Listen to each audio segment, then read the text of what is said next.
The wedding planner's office smelled like vanilla candles and desperation. Mostly mine. I sat in the plush cream chair, my threadbare coat creating an embarrassing contrast against the luxury surrounding me, fingers twisting the fake engagement ring I'd bought at a dollar store 3 days ago. The metal had already turned my skin green. "Miss Carter, I need to be clear," the wedding planner said, her manicured nails tapping against her leather portfolio. "A wedding of this caliber, on such short notice, will cost approximately—" "Money isn't an issue," I lied, my voice steadier than my hands. "I just need it done in 3 weeks.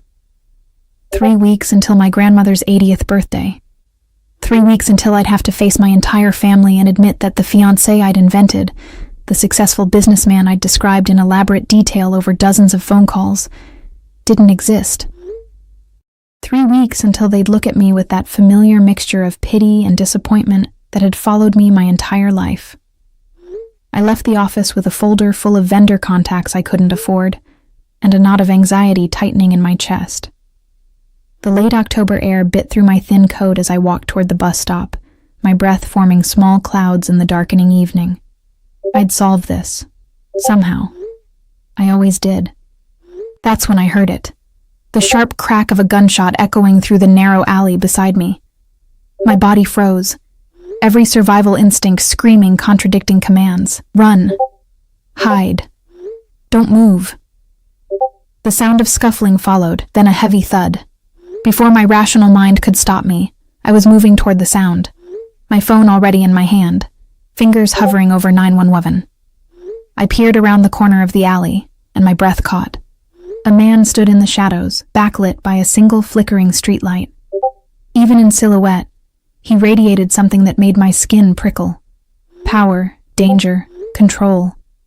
He wore a black suit that probably cost more than my entire year's rent, the fabric catching the dim light as he moved. 3 other men flanked him, all dressed similarly, all watching as a 4th man lay crumpled on the ground, clutching his leg and whimpering. "I hate repeating myself, Marco," the man in the center said, his voice smooth, almost gentle. That gentleness made it more terrifying. "Where's the money?" I should have left, should have turned around and pretended I'd seen nothing. But my stupid, clumsy body betrayed me. My foot caught on an overturned crate, sending it scraping across the concrete with a sound that seemed to echo like thunder. Every head turned toward me. The man in the center stepped forward, and the streetlight finally caught his face. Strong jaw, dark eyes that seemed to absorb all light rather than reflect it. A thin scar cutting through his left eyebrow. He was beautiful in the way a blade is beautiful. Sharp, dangerous, mesmerizing. "Well," he said, and I could hear the smile in his voice, even though his expression remained neutral. "What do we have here?" I'm sorry," I stammered, taking a step back. "I didn't see anything. I was just walking through an alley in this neighborhood at night." He moved closer, and I caught the scent of expensive cologne mixed with something darker. Gunpowder, maybe, or smoke. "Alone?" One of his men moved to intercept me, but the man in the center raised a hand, stopping him with just that small gesture. The immediate obedience sent a chill down my spine. "I'm just passing through," I said, hating how my voice shook. "I won't say anything to anyone, I promise." He studied me for a long moment, those dark eyes cataloging every detail, my cheap coat, my worn shoes, the folder clutched against my chest like a shield. Then his gaze dropped to my hand, to the fake ring that caught the streetlight, and probably looked even more pathetic in this moment. "You're engaged," he observed. "Yes," I said too quickly. "Very engaged. He's waiting for me, actually. Right now. Very close by." "Is he?" Something flickered across his face, amusement maybe. "And yet you're walking alone through one of the most dangerous neighborhoods in the city." I took a wrong turn, clearly. He moved closer still, and I could see now that his suit was perfectly tailored. Not a thread out of place despite whatever had just happened in this alley. "You saw something tonight. That makes you a liability." My heart hammered against my ribs. "I didn't see anything. I don't even know who you are." "No?" He tilted his head slightly. "You don't recognize me?" I shook my head, genuinely confused. For the first time, he smiled. It didn't reach his eyes. "Good. Let's keep it that way." He turned to one of his men. Dante. Escort Miss... What's your name? Elena, I whispered, then immediately regretted giving it. Elena, he repeated, as if testing how it sounded. Escort Miss Carter home. Make sure she arrives safely. That's not necessary, I protested. But the man, Dante, was already moving toward a black SUV parked at the end of the alley, clearly expecting me to follow. I insist, the man in the center said, and there was steel beneath the courtesy. After all, your fiancé would never forgive me if something happened to you in this neighborhood. Consider it my wedding gift. The way he said it made my skin crawl and flush with heat simultaneously. He knew I was lying. I didn't know how, but he knew. Thank you, I managed, moving toward the SUV on shaking legs. I didn't look back as Dante opened the door for me, but I could feel those dark eyes watching until we pulled away. Only when we'd driven several blocks did I realize I was still clutching the wedding planner's folder, my knuckles white against the leather. Dante drove in silence, his eyes occasionally flicking to the rearview mirror to check on me. The SUV was pristine, all black leather and tinted windows. A rosary hung from the mirror, swaying with each turn. Where to? He asked, his voice gruff but not unkind. I gave him my address, a studio apartment in a building with broken elevators and questionable heating. The contrast between this vehicle and my destination would be laughable if I wasn't still shaking from adrenaline. When we pulled up outside my building, Dante handed me a card. Simple, black, with just a phone number embossed in silver. What's this? I asked. The boss said you might need it. The boss? The word felt strange in my mouth. I don't even know who he is. Dante's expression remained neutral, but something flickered in his eyes. Surprise, maybe, or respect. Keep it anyway. I took the card with trembling fingers and climbed out of the SUV. It didn't pull away until I was inside the building, the sound of its engine fading only after I'd climbed 3 flights of stairs to my apartment. Inside, I locked the door and leaned against it, my heart still racing. The card felt heavy in my pocket, like it carried more weight than simple cardstock should. I pulled it out, staring at the number. What kind of man hands out cards after holding someone at gunpoint in an alley? What kind of woman keeps that card instead of going straight to the police? The kind who was desperate enough to hire a fake fiancé, apparently. The thought came unbidden, ridiculous. But as I looked around my tiny apartment, at the stack of bills on my counter, and the wedding planner's folder with its impossible prices, the idea didn't seem quite as insane as it should have. He clearly had money. He'd seen through my lies immediately, which meant he understood deception, and something about the way he'd looked at me, studied me, suggested he might find the whole situation interesting. I laughed at myself, shaking my head. The stress was clearly making me delusional. You didn't hire a man you'd seen threatening someone in an alley to pretend to be your fiancé? That was insane. Dangerous. Potentially deadly. I set the card on my counter and tried to forget about it. 3 days later, after my grandmother called to ask about meeting my fiancé, after the wedding planner sent a deposit request I couldn't possibly pay, after I'd lain awake every night seeing those dark eyes in the shadows of my ceiling, I picked up the card. My hands shook as I dialed the number. It rang twice before a voice answered. Not him. Someone else. Cool and professional. State your business. I need to speak with the man who gave me this number. About a business proposition. A pause. Your name. Elena Carter. Another pause. Longer this time. Hold. The silence stretched for nearly a minute before a different voice came on the line. His voice. Smooth and dark as aged whiskey. Miss Carter. I was wondering when you'd call. My breath caught. You were expecting me? A woman who lies to a wedding planner about a fiancé who doesn't exist, then stumbles into an alley she shouldn't have been in? Yes, Elena. I was expecting you. He said my name like he'd been practicing it, like he enjoyed the taste of it on his tongue. Now, what can I do for you? I closed my eyes, taking a breath that felt like jumping off a cliff. I need a husband. Temporarily. For 3 weeks. And I'm willing to pay whatever you ask. The silence that followed made my heart stop. Then, so softly I almost didn't hear it, he laughed. Not the cold, mirthless sound from the alley, but something genuine, surprised. "Is that so?" he said. "Well then, Miss Carter, I think we should discuss this proposition in person. Tomorrow, 8 p.m., Dante will pick you up." "Wait, I didn't—" "Wear something nice," he said. "And Elena? Don't be late. I hate waiting." The line went dead. I stood frozen in my apartment, the phone still pressed to my ear, wondering what I'd just done.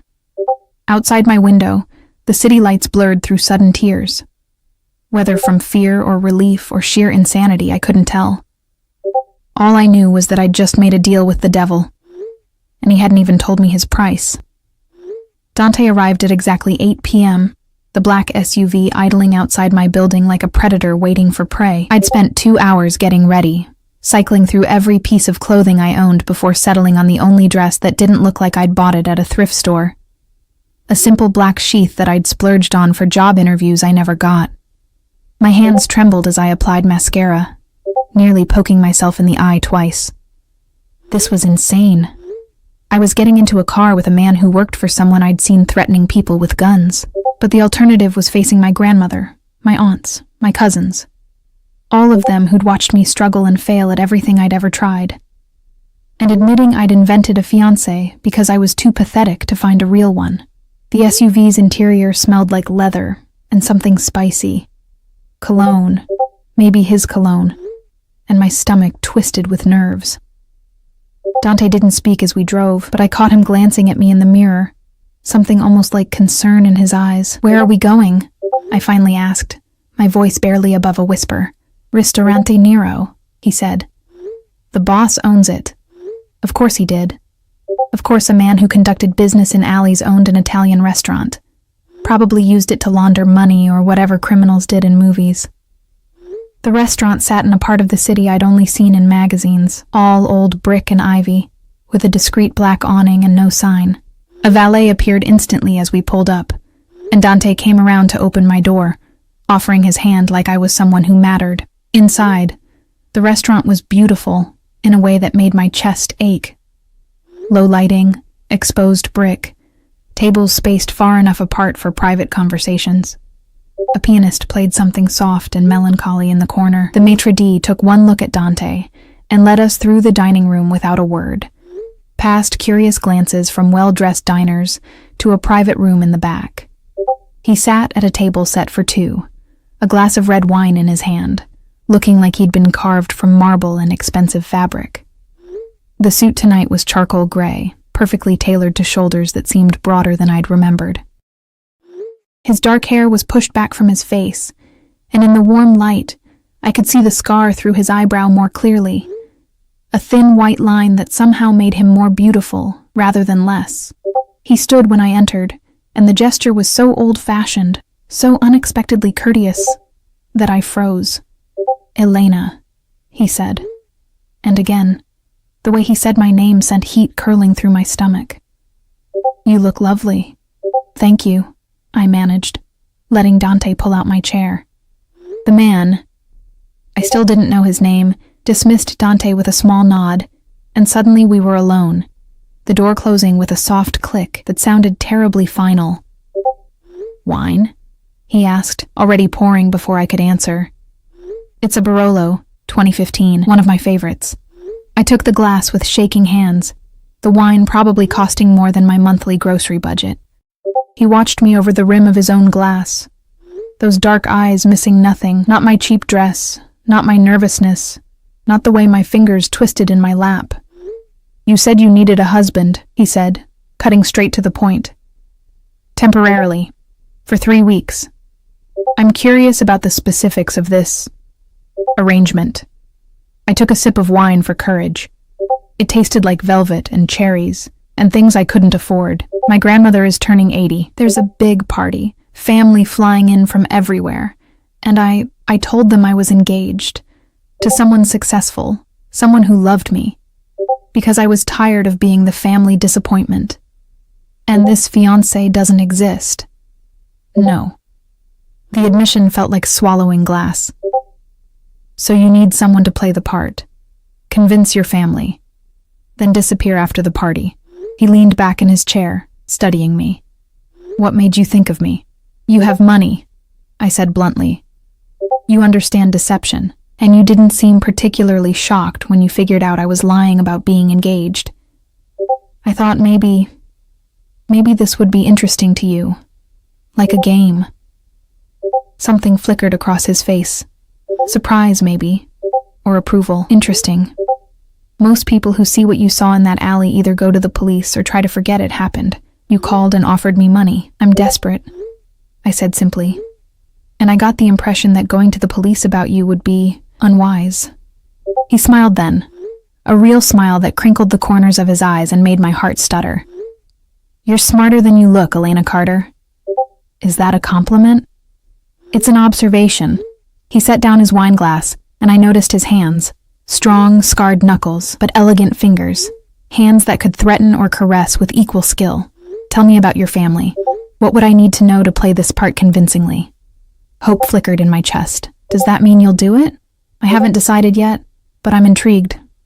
He gestured for me to continue. Talk. So I did. I told him about my grandmother, about how she'd raised me after my parents died when I was 10, about my cousins who were all doctors and lawyers and engineers, while I could barely hold down a job as a waitress, about how I'd invented this fiancé, James, I'd called him, a businessman who traveled frequently, during a phone call when my grandmother had sounded so worried about me being alone. And the lie grew, he said, understanding immediately. Every phone call, I'd add more details. His favorite food, how we met, what he'd said to me, until he felt more real than anything else in my life. I laughed bitterly. Pathetic, right? Lonely, he corrected, and the gentleness in his voice made my throat tight. There's a difference. A waiter appeared with plates of food I hadn't ordered. Fresh pasta with truffle oil, perfectly cooked seafood, vegetables that looked like art. The man waved the waiter away and pushed one plate toward me. Eat, he commanded softly. You're too thin. When was the last time you had a real meal? The question was too intimate, too knowing. I eat fine. You're lying again. He picked up his fork. I can always tell when you're lying, Elena. Your left eye twitches, just slightly. I touched my eye self-consciously, and he smiled.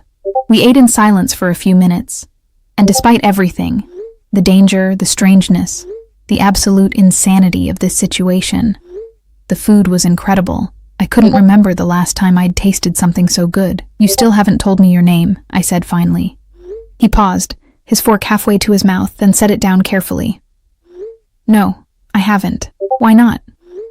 Because names have power, Elena. Once you know mine, truly know it, there's no going back from this.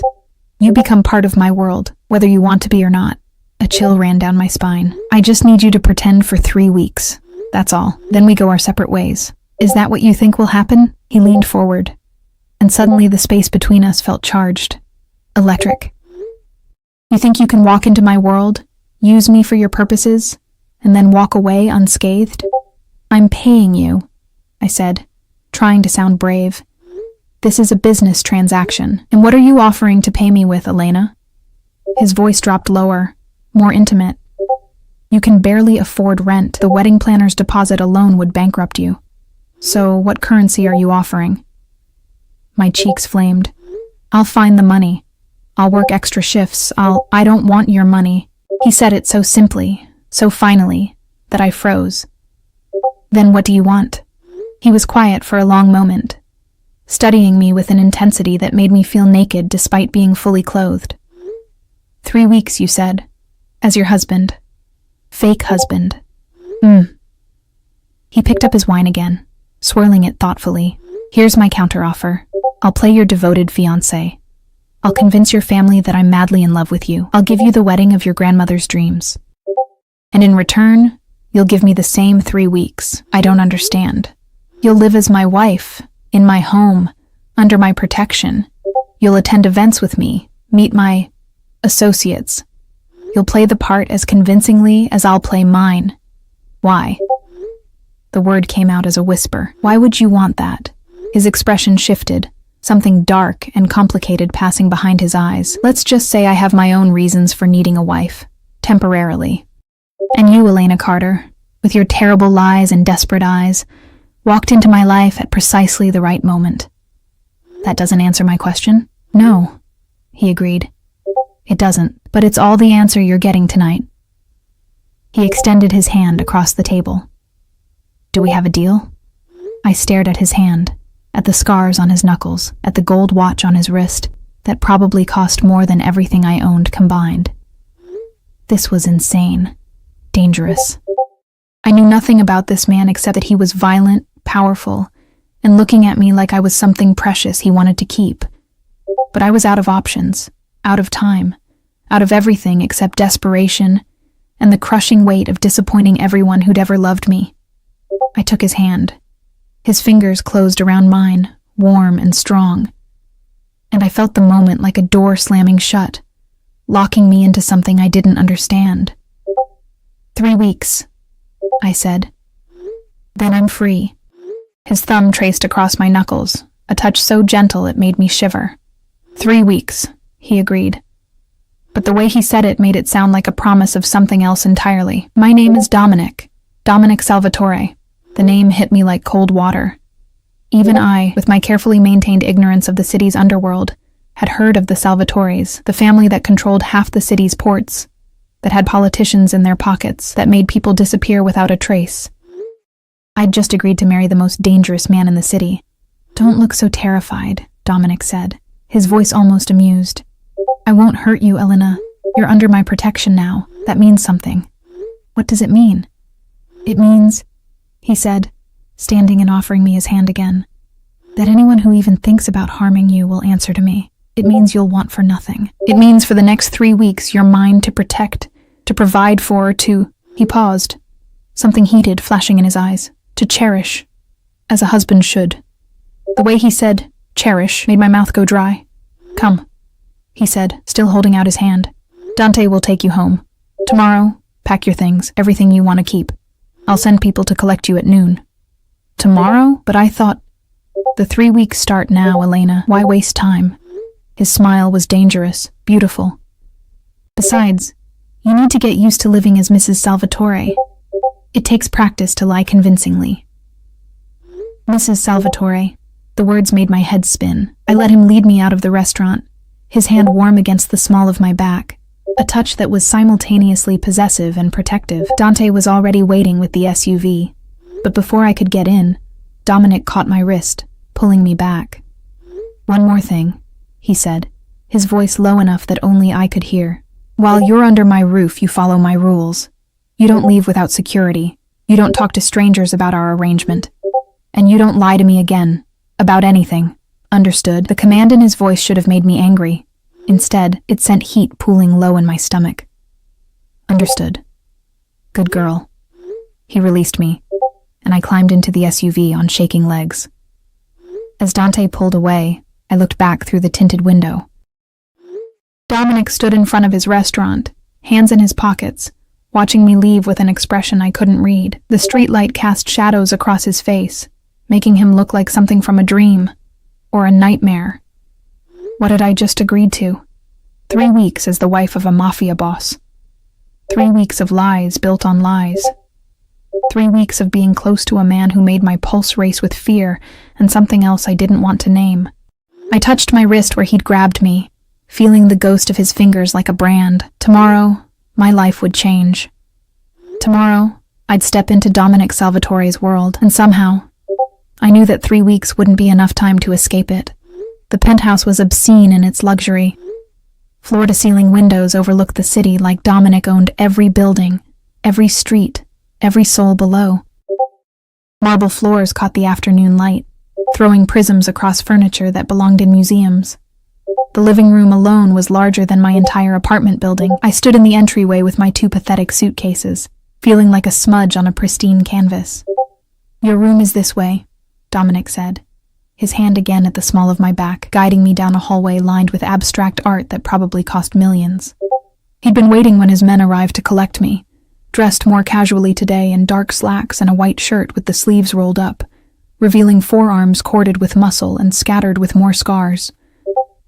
My room? I echoed. We're not sharing a bed? He glanced at me, amusement dancing in those dark eyes. Not unless you ask very nicely, Elena. Heat flooded my cheeks. I didn't mean... Relax, He pushed open a door, revealing a bedroom that took my breath away. A massive bed with silk sheets, another wall of windows, a bathroom visible through an open door that had a tub big enough to swim in. "You'll have your privacy. My room is at the other end of the hall." I stepped inside, my worn sneakers sinking into carpet so plush it felt like walking on clouds. "This is too much. You're my wife now. You'll get used to it." He set my suitcases on the bed, and they looked even more pathetic against the expensive linens. "Tonight, we have dinner with some of my associates. Consider it your first test." My stomach dropped. "Tonight? But I just got here. I need time to what? Prepare?" He moved closer, and I could smell his cologne again, that dark, spicy scent that made my head spin. "This is the preparation, Elena. You wanted me to play your devoted fiancée. Well, I need you to play my devoted bride. Starting now." "I don't know how to act around people like you," I admitted, hating how small my voice sounded. "People like me." He repeated the words slowly, something dangerous flickering across his face. "You mean criminals?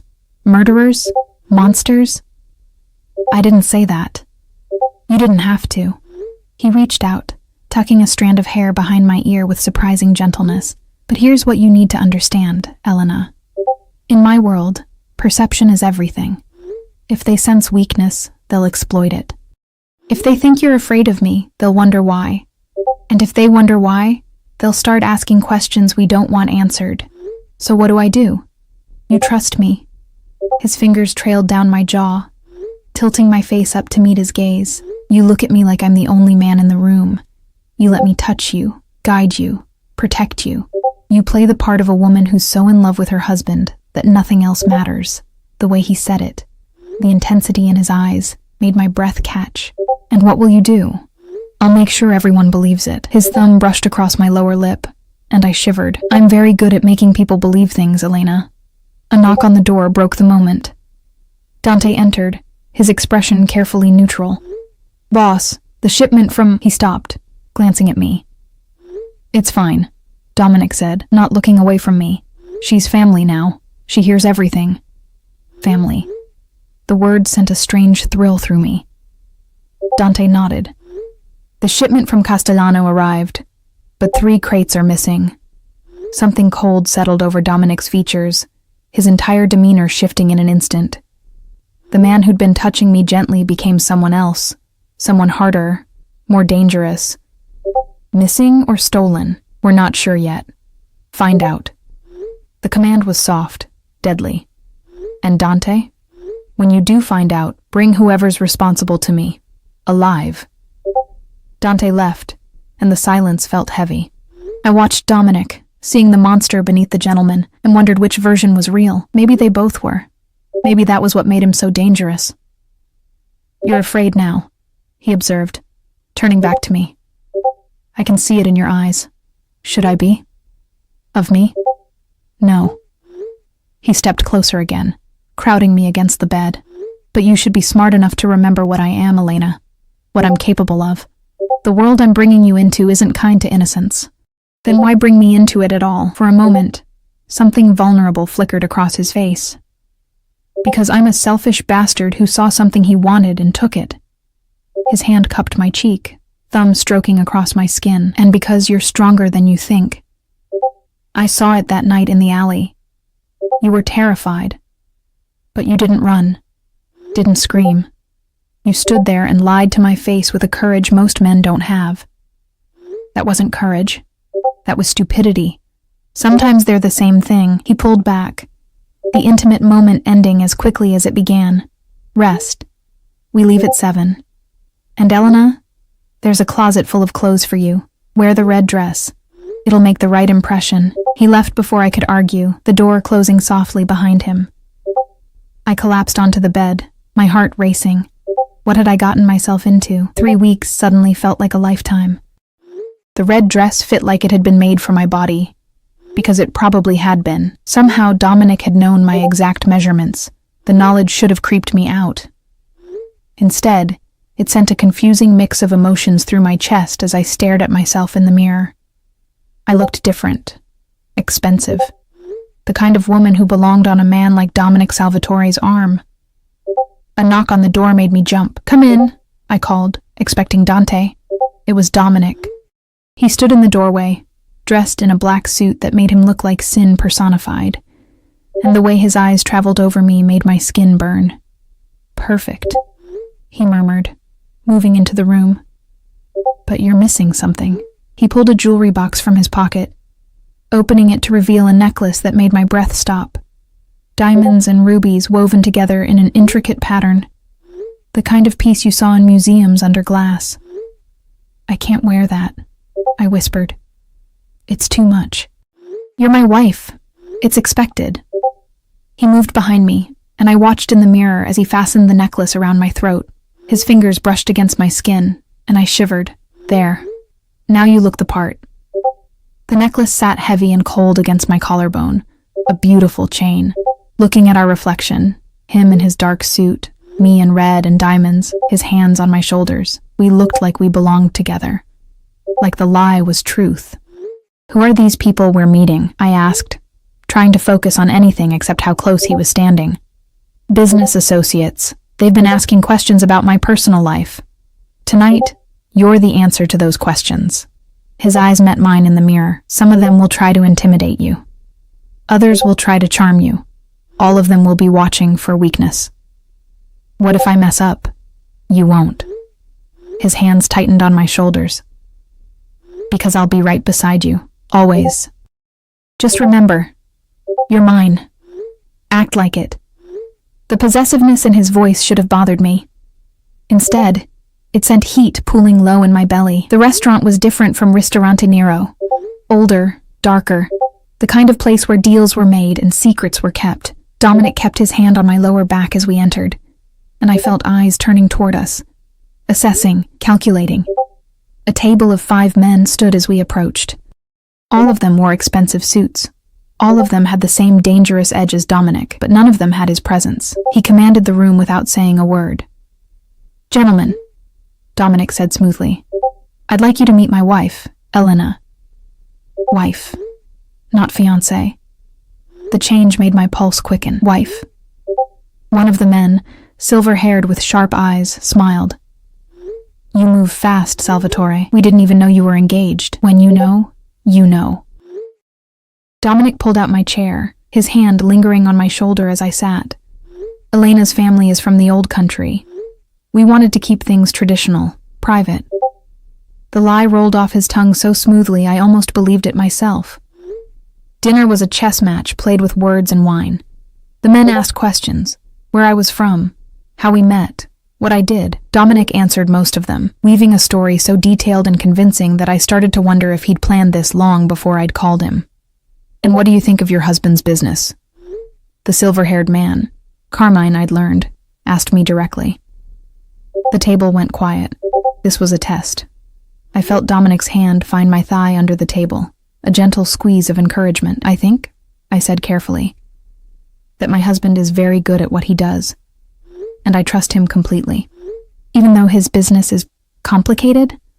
All business is complicated, Mr. Carmine. My husband's is just more honest about it." Silence. Then Carmine laughed, a genuine sound that broke the tension. "She's got fire, Salvatore. I like her." Under the table, Dominic's hand squeezed my thigh again, higher this time, almost intimate. Pride radiated from him. The rest of dinner passed more easily, but I remained hyper-aware of Dominic beside me, how he touched me constantly. Small gestures of possession that felt increasingly natural, a hand on my back, fingers brushing my arm, his thigh pressed against mine under the table. When dessert arrived, one of the younger men, Marco, barely older than me with cruel eyes, leaned forward. "So, Elena, what's it like being married to the most dangerous man in the city? Doesn't it keep you up at night?" The question was meant to unsettle me. I saw it in his smirk, in the way the others watched for my reaction. Dominic's hand tightened on my thigh. A warning, but I didn't need protecting. "Actually," I said, meeting Marco's gaze steadily, "I sleep very well, because I know that anyone stupid enough to threaten me would have to answer to him. And I've seen what happens to people who cross my husband." The reference to the alley was subtle, but Dominic caught it. I felt him go still beside me. Marco's smirk faded. Is that a threat? It's an observation. I took a sip of wine, channeling every ounce of false confidence I'd ever possessed. My husband protects what's his. Completely, utterly, without mercy. It's one of the things I love most about him. I turned to look at Dominic, and what I saw in his eyes made my breath catch. Heat. Pride. Something darker and more possessive that made my stomach flip. He leaned in, his lips brushing my ear as he whispered, "You're playing a dangerous game, Mrs. Salvatore." "I learned from the best," I whispered back. His hand slid higher on my thigh, and I bit back a gasp. The dinner ended soon after. As we left, Dominic's arm around my waist, Carmine pulled him aside. "She's good for you," I heard him say. "Real. Don't fuck it up." "I won't," Dominic replied, and the certainty in his voice sent shivers down my spine. In the car, the privacy partition rose, sealing us in darkness. Dominic pulled me across the seat, into his lap, and my heart hammered against my ribs. "That was incredible," he said, his hands framing my face. "You were perfect.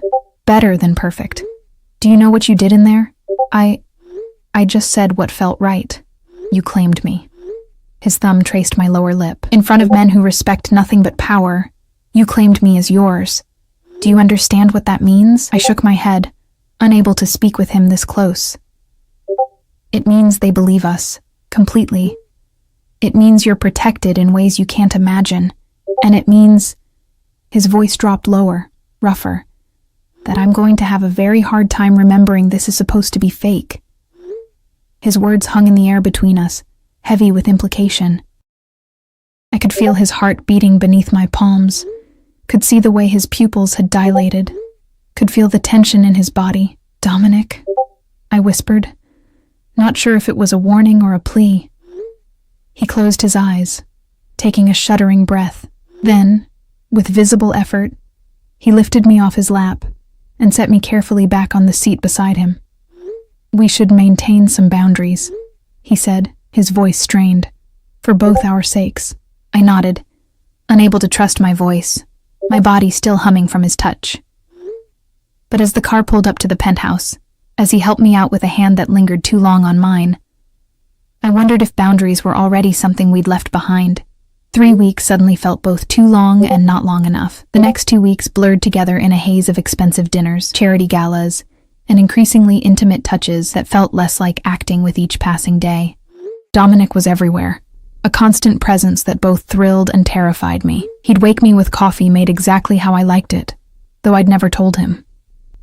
He'd have lunch sent up while I worked on wedding plans with a coordinator who appeared at the penthouse with samples of flowers and cakes I couldn't pronounce. He'd come home late, smelling of smoke and danger, and find me curled up on the couch, always touching me. My hair, my shoulder, my hand, like he needed to confirm I was real. And I was falling for him, God help me. I was falling for a man who'd threatened someone with a gun, who made people disappear, who controlled half the city with violence and fear. But he was also the man who noticed when I couldn't sleep and sat with me in the dark, telling me stories about his childhood in Sicily, who bought out an entire bookstore when he caught me looking longingly at a novel I couldn't afford, who touched me like I was something precious, something worth protecting. The wedding was in 3 days. My grandmother would arrive tomorrow, along with my entire family. The lie was about to become very, very real. I stood at the penthouse windows, watching the city lights blur through tears I didn't want to acknowledge. Behind me, I heard the door open, Dominic's footsteps crossing the marble. "You're upset," he said, coming to stand behind me. Not touching, but close enough that I could feel his heat. "I'm fine." "You're lying." His reflection appeared in the glass beside mine. "Your left eye is twitching." Despite everything, I smiled. "You and that tell." "What's wrong, Elena?" His hands settled on my shoulders, thumbs rubbing gentle circles. "Talk to me." "This is all getting too real," I admitted. "My family arrives tomorrow. We're getting married in 3 days." "And then what? It ends? We just go back to pretending we never knew each other?" His hands stilled. "Is that what you want?" "I don't know what I want anymore." I turned to face him, and the vulnerability in his eyes nearly undid me. You're not what I expected, Dominic. You're supposed to be this monster, this dangerous criminal, but you're... What? His voice was rough. What am I, Elena? Kind, I whispered. You're kind to me. And I don't know if it's real or part of the game we're playing, and I'm terrified because I'm starting not to care. Something shifted in his expression. Relief, maybe, or hunger. You want to know what's real? He cupped my face in his hands, tilting my head back to meet his gaze. This. The way I can't stop thinking about you. The way I come home earlier than I need to because I want to see you. The way I want to kill any man who looks at you too long. That's real, Elena. Too fucking real. My breath caught. Dominic. I wasn't supposed to care about you, he continued, his voice low and intense. You were supposed to be a means to an end. I needed a wife to convince some very dangerous people that I was settling down, becoming respectable. But then, you walked into that alley, scared and lying and so goddamn brave, and I couldn't stop myself. From what? From wanting you. His thumb traced my lower lip. From needing you. From planning ways to keep you here long after these 3 weeks are over. The confession hung between us, charged and dangerous. I should have been afraid. Should have pulled away. Instead, I found myself leaning closer. The wedding, I whispered. It's supposed to be fake. I know. But my grandmother will be there. My family. They'll think it's real. I know. And after the 3 weeks, don't. His forehead pressed against mine. Don't think about after. Not tonight. He was giving me an out, a chance to step back from this precipice we were both standing on. But I'd been standing at the edge for 2 weeks, and I was tired of being afraid. I kissed him. Or he kissed me. I wasn't sure who moved first, only that his mouth was on mine, and the world tilted sideways. He tasted like whiskey and darkness, and something addictive I'd been craving without knowing it. His hands tangled in my hair, tilting my head to deepen the kiss, and I melted against him, with a sound that was half gasp, half surrender. Elena, he groaned against my lips. If we do this, there's no going back. You understand that? I don't want to go back, I breathed. And it was the most honest thing I'd said since meeting him. He lifted me effortlessly, my legs wrapping around his waist as he carried me down the hallway. Not to my room, I realized, to his. The symbolism wasn't lost on either of us. His bedroom was dark, masculine, dominated by a massive bed I'd imagined more times than I wanted to admit. He laid me down on sheets that smelled like him, covering my body with his, and every touch, every kiss felt like a promise and a threat. I'm not a good man, he whispered against my throat. I've done terrible things, hurt people, killed people. You should run from me, Elena. I'm not running. My hands slid under his shirt, feeling the scars I'd wondered about, the muscles that tensed under my touch. I'm choosing you. Right now. This moment. I'm choosing you. Something broke in him at those words. The careful control he'd maintained shattered, and he claimed me with a possessive hunger that should have frightened me but instead made me feel cherished, wanted, protected. He learned my body like he learned everything else, with intense focus and devastating precision. Every touch calculated to make me gasp, every kiss designed to leave me breathless. And when he finally pushed inside me, filling me completely, his eyes never left mine. Mine, he growled, moving with a controlled power that made stars explode behind my eyes. Say it, Elena. Say you're mine.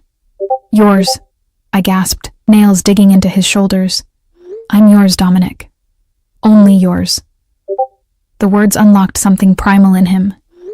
He made love to me like he did everything else, with complete dominance and surprising tenderness, pushing me higher and higher until I shattered in his arms, his name a prayer on my lips. After, wrapped in his arms with my head on his chest, listening to his heartbeat slow, I felt the walls I'd built around myself crumble completely. I love you, I whispered into the darkness, not expecting him to hear, not brave enough to say it louder. But his arms tightened around me, I know, he murmured against my hair. I've known for a while. And Elena? I love you too. More than I should. More than is safe for either of us. I tilted my head to look at him. What does that mean? It means, he said, his expression serious, that I'm keeping you. Not for 3 weeks. Not for show. Forever. And I'll burn down anyone who tries to take you from me. The declaration should have scared me. Instead, it felt like coming home. My grandmother arrived the next morning like a tiny, elegant hurricane. Maria Santos was 79, stood barely 5 feet tall, and had raised me with an iron will wrapped in unconditional love. She took one look at the penthouse, at Dominic standing beside me with his hand on my lower back, and her eyes went sharp with assessment. So? She said in Portuguese, which Dominic shouldn't have understood. This is the businessman you told me about. Yes, Vovô, I replied in the same language. This is Dominic. She studied him for a long moment, then switched to English. You love my granddaughter? Dominic didn't hesitate. More than my own life, Senora. Good. Because if you hurt her, I will find a way to hurt you back. I am old, but I know people. The threat was delivered with a sweet smile. To my shock, Dominic laughed, a genuine warm sound I'd rarely heard. I believe you would, Senora, and I respect that. Somehow that answer satisfied her. She pulled me into a hug that smelled like her lavender perfume and whispered in my ear, "He looks at you like your grandfather looked at me. Like you are his whole world. Hold on to that, Mina Neta." The rest of my family arrived throughout the day. Cousins, aunts, uncles, all of them curious about this mysterious fiancé I'd kept secret. Dominic handled them all with the same charm he used on his associates, but I could see the difference. With them, he was genuine, warm. He asked my cousin about her medical practice, discussed architecture with my uncle, even played with my youngest nephew, letting the boy climb all over him without complaint. He's wonderful, my Aunt Maria whispered to me, watching Dominic laugh at something my cousin said. How did you find him? I wasn't looking, I admitted. He just appeared when I needed him most. It was more true than she knew. That night, after everyone had left, Dominic found me on the balcony. The wedding was tomorrow. In less than 24 hours, I'd be walking down an aisle toward a man who'd entered my life as a lie and become my truth. Nervous? He asked, handing me a glass of wine. Terrified, I admitted. What if someone figures out how this started? What if they realize... Elena, he turned me to face him. No one is going to realize anything except that I'm madly in love with my wife, because that's the truth. But the beginning doesn't matter. His hands framed my face. We chose each other. Maybe the circumstances were unusual, but the result is real. You're real. This is real. Everything else is just details. Details that involve you being a mafia boss. About that. He took a breath. After the wedding, I'm stepping back. Not leaving the family business entirely. That's not possible. But I'm delegating more, taking fewer risks, because you've made me want something I never thought I'd have. What's that? A future. His smile was soft, vulnerable. A life that doesn't end in violence. Maybe even... He paused, looking almost shy. Children. Someday. The image hit me hard, if you want that. Dominic with our child. The same tenderness I'd seen with my nephew, but magnified. I want that, I whispered. I want everything with you. He kissed me then, soft and sweet, a promise sealed with touch. But as I fell asleep in his arms that night, a part of me whispered that happiness this perfect couldn't last, that the danger Dominic lived with would eventually find us. I should have listened to that whisper. The morning of the wedding, I woke alone. A note on Dominic's pillow read, "Tradition says I shouldn't see you until the ceremony, but know that I'm counting every second until you're officially mine. D." I smiled, pressing the note to my chest, then started getting ready. My grandmother helped, her gentle hands fixing my veil, her eyes bright with tears. "You look just like your mother did on her wedding day," she whispered. "She would be so proud of you, Mina Neta." The wedding was small, just family and a few of Dominic's associates, held in a private garden he'd rented out. White flowers everywhere, string lights turning the evening into magic. As I walked down the aisle on my uncle's arm, I saw Dominic waiting at the altar. He wore a black tuxedo that made him look like sin and salvation combined, but it was his expression that stopped my heart. Awe, love, possession. Like I was the only thing in the world that mattered. When I reached him, he took my hand, and I felt it again. That sense of rightness, of coming home. The ceremony was traditional, beautiful. But as we exchanged vows, promises that had started as lies but had become truth somewhere along the way, I saw movement at the edge of my vision. A man I didn't recognize, watching from the shadows. He caught my eye and smiled, a cruel, cold smile that made my blood freeze. Then he was gone. Elena? Dominic's voice pulled me back. Are you all right? I looked at him, at the concern in his dark eyes, and decided not to ruin this moment. Probably nothing. Just paranoia. I'm perfect, I whispered. He kissed me then, sealing our vows, and the garden erupted in applause. As he pulled me close, his lips against my ear, he whispered, "Mine. Forever." Forever, I agreed. But even as I smiled and celebrated, even as I danced with my new husband under the stars, I couldn't shake the memory of that stranger was coming. I just didn't know it would arrive so soon. The threat came 3 days after the wedding. I was alone in the penthouse. Dominic had gone to a meeting he'd promised would be his last before stepping back, and Dante was stationed outside the door. My grandmother had flown home that morning, tearful and happy, convinced her granddaughter had found true love. She wasn't wrong, but she also didn't know the whole truth. I was reviewing thank you notes when my phone buzzed with a message from an unknown number. "Beautiful wedding, Mrs. Salvatore. Shame it won't last." Attached was a photo, me in my wedding dress, Dominic's hand on my waist, but it was taken from an angle that suggested the photographer had been hidden in the garden, watching, waiting. My hand shook as I called Dominic. He answered on the first ring. "Elena? What's wrong?" I got a text. A threat, I think. There's a photo from the wedding. "Don't touch anything else. I'm coming home. Now." His voice had gone cold, deadly. "Dante is outside your door. Don't let anyone else in. No one. Understand, Dominic? You're scaring me." "Good. Fear keeps you careful." A pause, then softer. "I'll be there in 10 minutes. I love you." The line went dead. Those 10 minutes felt like hours. I paced the living room, jumping at every sound, my mind racing through possibilities. Who would threaten me? Why? What did they want? When Dominic finally burst through the door, he wasn't alone. Carmine and 2 other men I'd met at various dinners followed him in, all of them armed. The sight of guns in our home made this nightmare suddenly, terrifyingly real. Dominic pulled me into his arms, his hands running over me like he was checking for injuries. "You're okay. You're okay." It sounded like he was reassuring himself more than me. "I'm fine. It was just a text. Show me." I handed him my phone. His expression went murderous as he read the message, studied the photo. "Marco," he said quietly, the name a death sentence. "The guy from dinner?"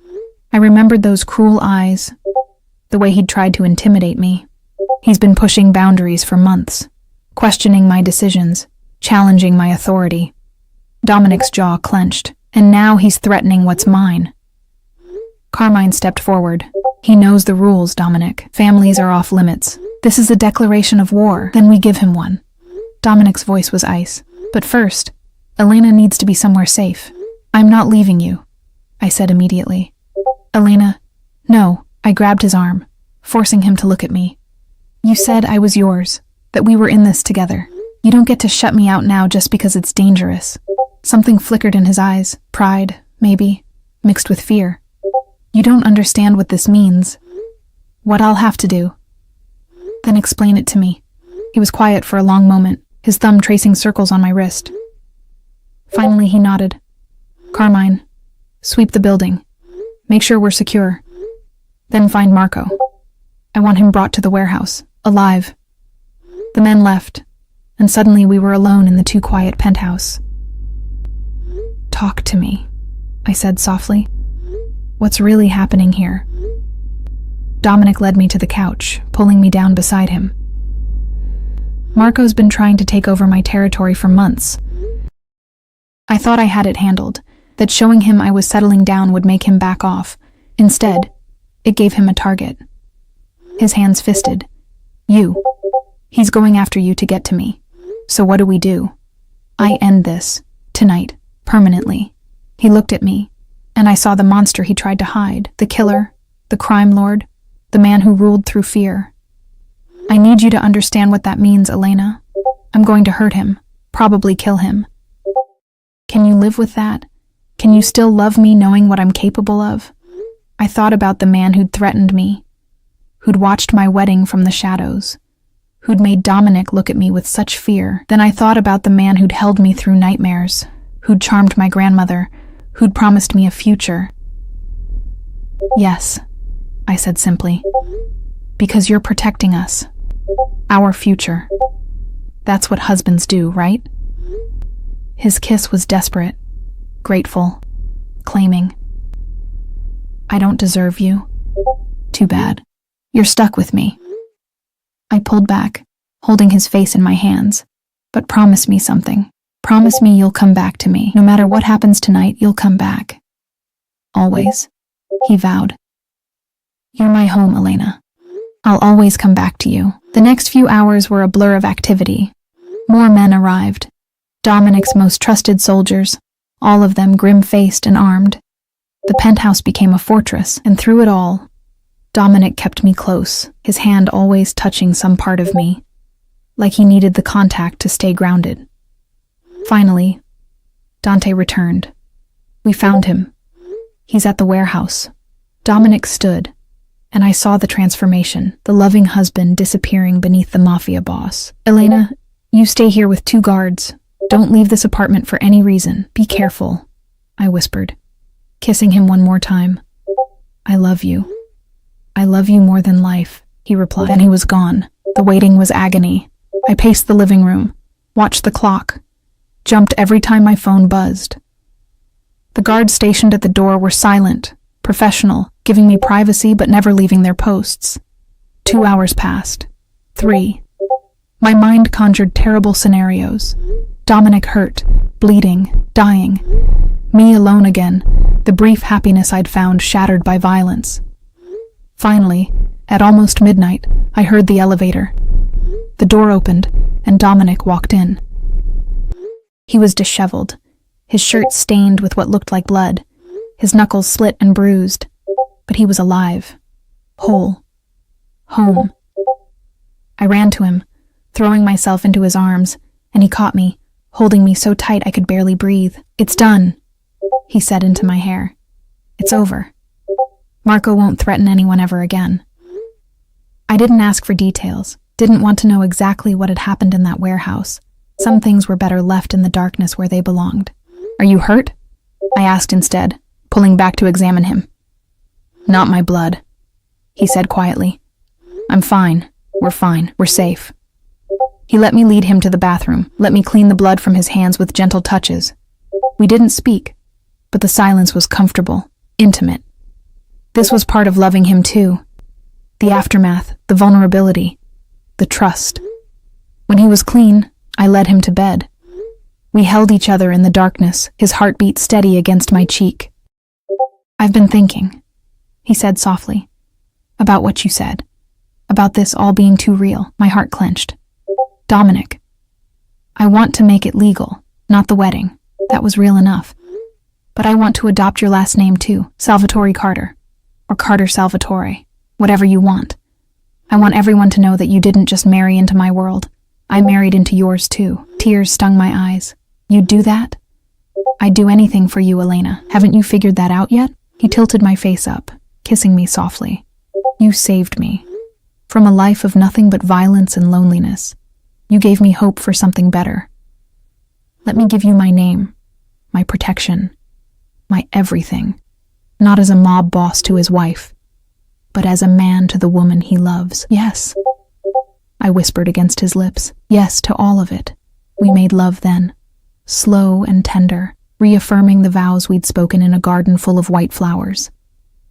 Promising each other forever, consequences be damned. 6 months later, I stood in the same penthouse, but it felt like a different world. The walls now held photos, our wedding, my family's visits, Dominic and me at charity events he actually cared about now. The coffee table had books I was reading, his reading glasses he pretended he didn't need. Evidence of a life lived together, built together. Dominic had kept his promise. He'd stepped back from the day-to-day operations, delegating to trusted lieutenants while he focused on legitimate business ventures. The violence hadn't disappeared entirely. It never would, not in his world. But it had decreased dramatically. He came home at reasonable hours now, rarely smelled of smoke and danger anymore. We'd settled into a rhythm. Morning coffee together, him reading the paper while I worked on my graduate degree. He'd insisted on paying for it when he learned I'd dropped out years ago. Dinners at home more often than not, cooking together in the massive kitchen. Nights wrapped in each other's arms, making plans for a future that felt increasingly solid. I heard the door open, his footsteps crossing the marble. "Elena," he called.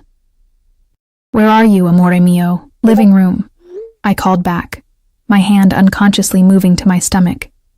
He appeared in the doorway, still in his suit from work, and smiled when he saw me. That smile, the one reserved only for me, soft and genuine and full of love, still made my heart race. "Good day?"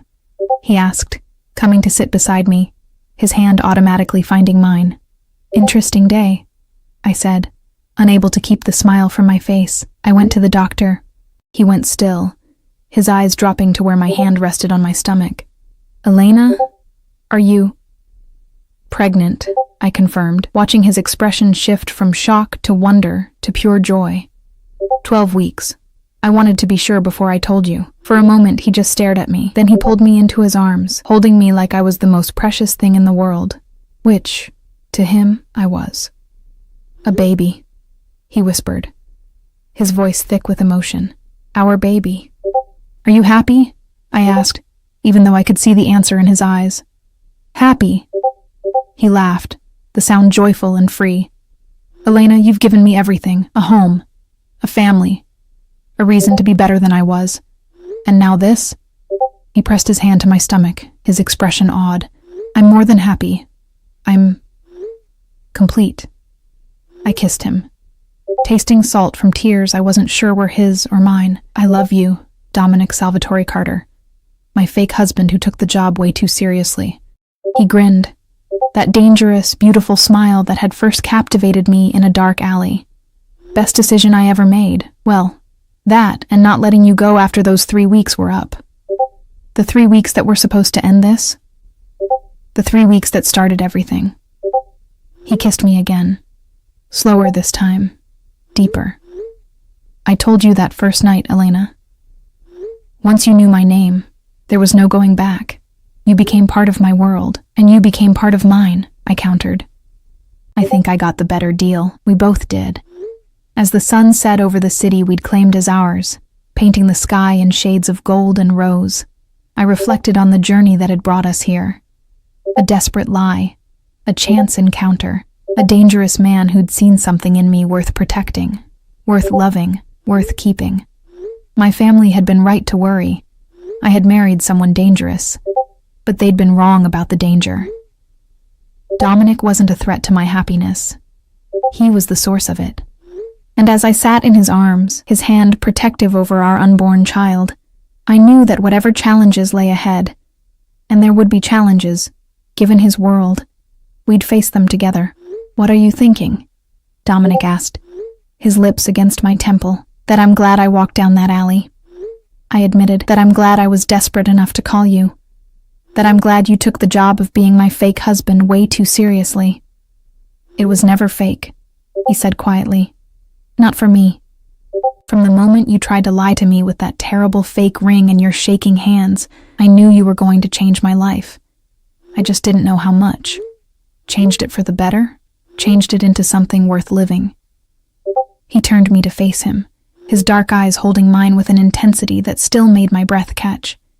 "You made me want to be more than what I was. You made me believe I could be more. That's not fake, Elena. That's the realest thing I've ever known. I kissed him, pouring every ounce of love I felt into that kiss.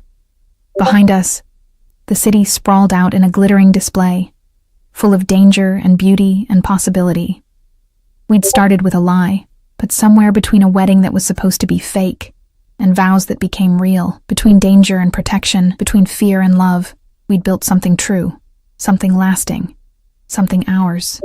And as Dominic pulled me closer, whispering promises in Italian against my skin, talking about nurseries and baby names and a future filled with light instead of darkness, I knew that this life we'd built from desperation and lies, was the most honest thing either of us had ever done. I'd paid the Mafia boss to be my fake husband. He'd taken the job too seriously, and thank God he had.